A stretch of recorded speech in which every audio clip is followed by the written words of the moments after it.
All right, everybody, welcome back into Cherry Picking Must Add Week 4, presented by FanDuel Canada, North America's #1 sportsbook.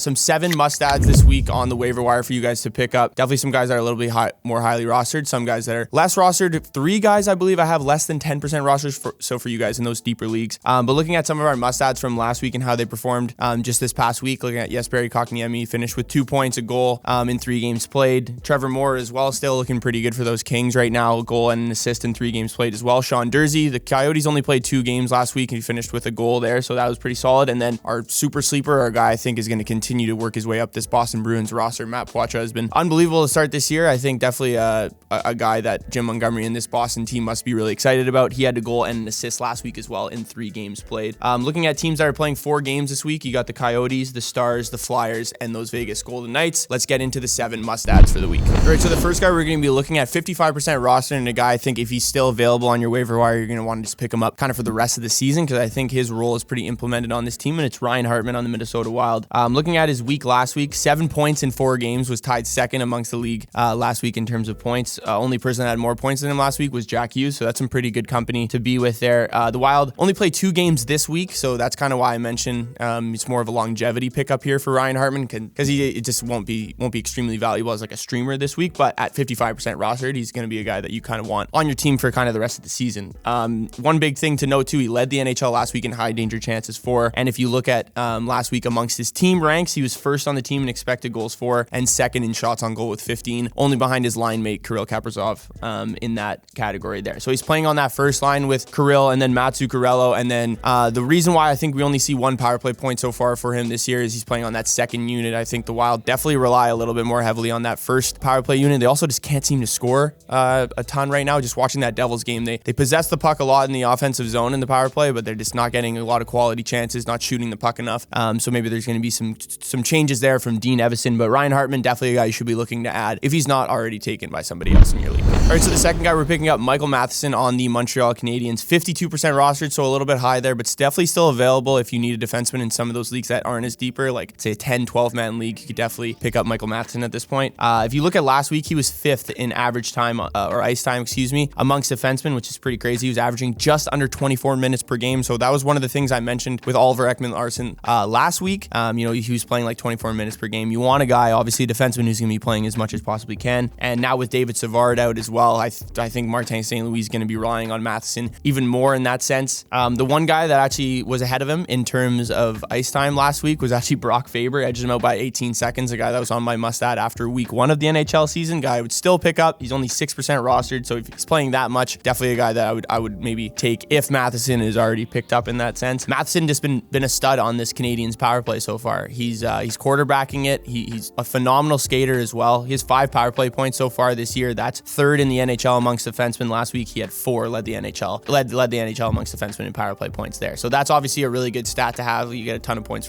get a solid amount of points for those power play points there. So Matheson, definitely a guy I'd be looking. He's really just filling every sort of stat category for this Canadiens team, and they're going to continue to need him to do so, considering how young the rest of this Canadiens defensive unit is. All right, so the next guy we're looking to pick up, Ryan Johansen on the Colorado Avalanche, 37% rostered here. It's a pretty good start to the season, especially last week. I think last week he had 4 goals, if I'm not mistaken. He had a couple goals or a pair of goals in that game against the New York Islanders, but you're clearly seeing Jared Bednar continue to trust Ryan Johansen. His volume has increased game by game, especially in the shooting department, but even his time on the ice, he's had some games where he was up to 20 minutes, some other games where he's around 18 minutes per game. He's hovering right around that 16-minute mark, which is pretty solid. Like his second line center on a team was obviously relatively focused on that Nathan McKinnon line, but still definitely a guy I'd be looking to pick up for the rest of the season. We've seen second line centers have a ton of success on Colorado in years past. Just one that comes to mind, Nazem Kadri had an 80+ point season as the second line center on this team. I think Ryan Johansen could play a very similar role to that, and he's already showing that with how many goals he has this year. Again, like Ryan Hartman, he only plays 2 games this week, so I don't know how trigger happy I'd be on picking him up as a streamer this week, but if you need a center for longevity, again, I would definitely consider picking up Ryan Johansen. Just looking at his production over the last week amongst the NHL, he was 6th in expected goals for, which is definitely a solid number there. 2nd in shots on goal amongst his team with 13 in 3 games, only behind Nathan McKinnon. The guy just scores the puck a crazy amount. But Ryan Johansen following suit there. And then he also led the team in high danger chances for as well, with 6 in 3 games. So that's really solid. And he's been a staple on this power play as well in terms of just being a focal point of it. He has 4 power play points already through a couple weeks of the season. So could we see a Kadri-like second line center season from Ryan Johansen on this Avalanche team? I think we're starting to see something similar. I don't know if we'll see 80 plus points, but I think 70-point range is definitely viable for Ryan Johansen. So definitely pick him up if you're in need of a center. All right, so the next guy we're looking to pick up, Cam Atkinson on the Philadelphia Flyers, 16% rostered and definitely a great streamer for this week considering the Flyers play 4 games. And one thing I'll note before getting into this player, the Flyers offense has actually looked really good. If you look at their 5-on-5 expected goals for per 60, they're top 5 in the NHL right now. They're averaging 3.35 expected goals for and 5-on-5 per game right now. So getting a piece of this team in general, I think is just a really good idea right now. And Cam Atkinson, one of the guys that you can kind of still pick up. There's a lot of obviously Flyers on the waiver wire, I would say right now, but Cam Atkinson had a great week last week. Had around 6 points, but he plays on that first line with Sean Couturier and Owen Tippett. They're top 20 in the NHL in terms of offensive lines, in terms of expected goals for percentage, around 64%. So that's a relatively high number. Obviously, Torts is doing something right with this group right now.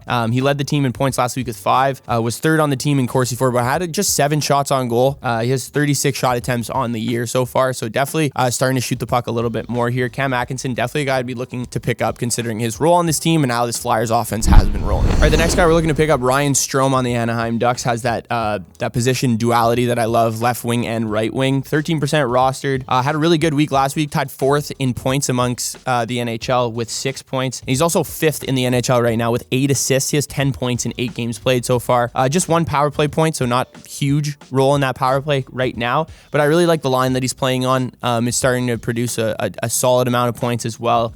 Centered by Mason McTavish and then playing alongside Frank Vatrano. Frank Vatrano, definitely the guy you want to target if you're looking at goals for this team. If you need help in that department, I would suggest trying to get Vatrano. If you can't get Strome, he's definitely a little bit higher percent rostered in Yahoo Leagues, Sleeper Leagues, ESPN Leagues, wherever you're kind of looking. But Strome, definitely the assist guy. His shot totals are a little bit low, but if you're needing points and assists, Strome is your guy for sure. And the Ducks offense looks pretty solid as well, similar to the Flyers. I think that's someone that the team, people are maybe surprised by the amount of offense they're producing at this point. In 5-on-5 expected goals for, they're like middle of the pack in the NHL right now, so definitely a number you can rely on, especially if you're looking at picking up a guy in the first top 6 in those top 2 lines for this Anaheim Ducks team. All right, so getting into some of the deeper ads of the week here, this guy's 2% rostered, another guy in the Philadelphia Flyers, and it's Bobby Brink. I mentioned Cam Atkinson earlier, but for deeper leagues, Brink is your guy for sure. He plays 4 games this week, obviously, as well, like Cam Atkinson does. Brink went the NCAA route, played at Denver, and had some really solid seasons there. His career numbers there, 27 goals, 79 points in 84 games, so almost a point per game there, including his last season, he had 57 points in 41 games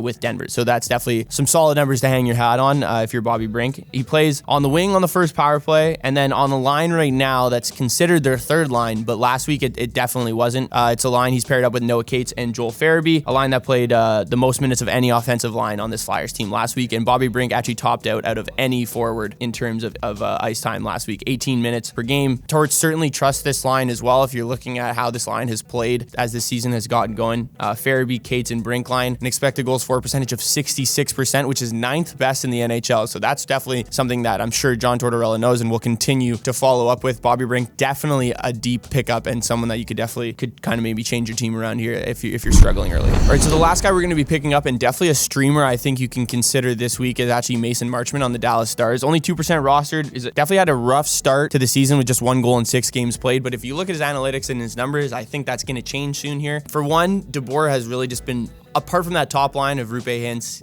Jason Robertson line, he's really been changing the lines with the 2 or 3 games. You look at that Pittsburgh game, he was on a line, Mason Marchment was on a line with Matt Duchene and Tyler Seguin. Out of the line combos that have played at least 30 minutes in the NHL this year, they lead the team in expected goals for percentage at 59. And then in the Leafs game, he started on a line with Faxa and Craig Smith, and only 11 minutes played. They had a 92% expected goals for percentage. He actually got moved onto a different line by the end of that game. It was with Faxa and Ty Dellandrea and still, so it just seems like Mason Marchment is making an impact on pretty much any position that Peter DeBoer put him in last week, and even if you look back at the week before as well. So although it hasn't shown on his stat sheet just yet, I think it will start to. Last week he led the team in expected goals for, high danger chances for, second in shots on goal too with 11, and also second in Corsi for over the last 3 games played, and that's only in about 14 minutes of ice time per game too. So I feel like DeBoer will probably realize this in and maybe give him a little bit of a longer leash here, maybe get him back on that line with Duchesne and Seguin, and he'll start to produce a little bit. I would definitely, if you're looking to make some bets this week at FanDuel Canada, I would definitely look at his point line or even his goal line. I feel like he'll definitely finish the week with at least 2 points. So if you're betting his point line in one or two of those games, I think that's definitely some solid value, and you can still get it at plus money, I'm sure. So, all right, thank you guys for tuning in. Let me know what you thought of the must-adds for week 4. Be sure to download the FanDuel Canada app with the link in the description below. Be sure to like, comment, and subscribe, and I'll see you guys for Must Drop.